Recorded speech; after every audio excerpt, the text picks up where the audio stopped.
আমি যেমন বসবাসের জায়গা দেবো না, ওইখানে কোনো দখলদারিত্ব কায়েম করতে দেবো না। ধরুন বসবাসের জায়গা দিলেন না, তাহলে মাটি কাটার নামে পাহাড় তো ধ্বংসযজ্ঞ চলবে। প্রাণমন্ত্রী আসাদুল্লাহ দুলু তিনি বলছেন যে পাহাড় ধসের ঝুঁকিতে থাকা বাসিন্দাদের নিরাপদ স্থানে বাড়ি দেবে সরকার। এরকম ঘোষণা কি অতীতেও ছিল? হ্যাঁ, অতীতেও ছিল। একটা ঘটনার পরে এরকমই থাকে।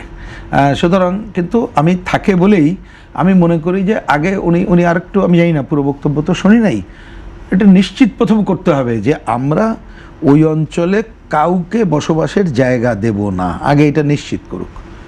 এবং আমি যেমন বসবাসের জায়গা দেবো না, ওইখানে কোনো দখলদারিত্ব কায়েম করতে দেবো না। ধরুন বসবাসের জায়গা দিলেন না, তাহলে মাটি কাটার নামে পাহাড় তো ধ্বংসযজ্ঞ চলবে।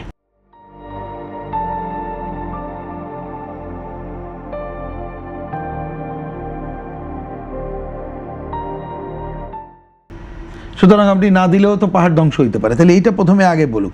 এইবার বলুক যে আমাদের যে তালিকা ইতিমধ্যে করেছি বা করার পরে আমরা তাদের প্রয়োজনীয় স্থানে যথাযথভাবে পুনর্বাসন করব, এবং সেইটার জন্যে নিয়মিত তদারকি সহ যদি করে তাহলে আমরা ধন্যবাদ জানাবো। আমরা সেটা তো চাই, সেটা হোক, এটা হওয়া খুবই দরকার, বুঝছেন? এবং দেখেন, আমি জানি না কথাটা কীভাবে হলে কি পাহাড় ধস থামবে? না, পাহাড় ধস অনেক জায়গায় থামবে না, কিন্তু আপনি এই যে মানুষ মারা যাওয়াটা তো আপনি থামাইতে পারবেন, প্রাণহানিটা রক্ষা হবে, প্রাণহানি রক্ষা হবে। পাহাড় ধসের এটা নানা বিষয় আছে, আপনি তো পাহাড়কে বেষ্টনী দিয়ে তো সবসময় রক্ষা করতে পারবেন। এটা পাহাড় তার অবয়বের উপরে নির্ভর করে, কতটুক পারবেন তাই।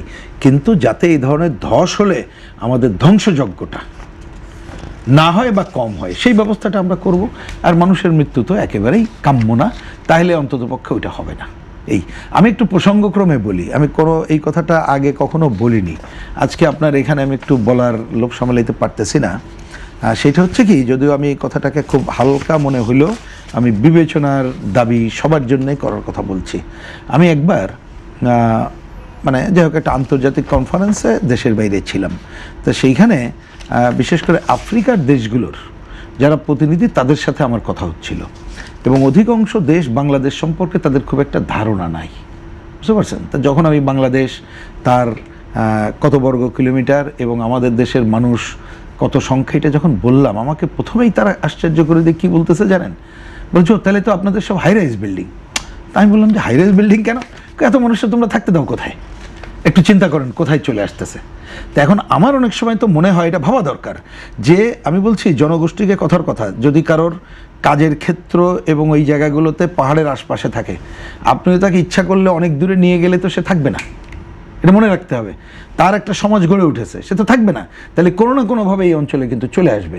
তাহলে ওই যাদের কথা বলা হচ্ছে পুনর্বাসন যে অন্য জায়গায় নেবেন, আপনি তার কাজ কি, তার সামাজিক অবস্থানটি কি বিবেচনা করে নিরাপদ স্থানে প্রয়োজনে এই ধরনের বিকল্প আবাসনেরটা করতে হবে আমাদের মতো দেশে। যেহেতু এই ধরনের 18-20 কোটি মানুষ এবং অনেক জায়গায় এটা লাগবে, তাহলে দরকার হলে সেরকম বিবেচনা আমরা করব না কেন? আমি বলছি এগুলো আমাদের দেশের বিশেষজ্ঞ সবার সাথে কথাবার্তা বলে এই ধরনের বিকল্প নিশ্চিত কর্মসংস্থানের ব্যবস্থা, মানে বাসস্থানের ব্যবস্থা করতে হবে, এবং তার আশপাশেও যাতে কর্মসংস্থান নিশ্চিত হয় সেই ব্যবস্থা করবে। দুটাই কিন্তু ভাইস ভার্সা।